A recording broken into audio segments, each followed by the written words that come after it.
High Society, based in Aspen, gives them a unique perspective on development and design, and they're one of our longest running OEM partners.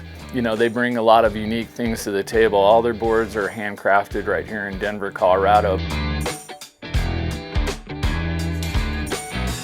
We have people with over 20 years of experience building boards and skis. Everyone, you know, takes a lot of pride in what they do, and every piece of the puzzle is crucial. The level of quality control here, you know, second to none in the industry. Every single board is hand inspected straight out of the press. After it goes through finishing, it'll go through a 20-point inspection. So these guys have a close eye to the detail. There's usually around, 5 days in production from a block of wood to a finished board.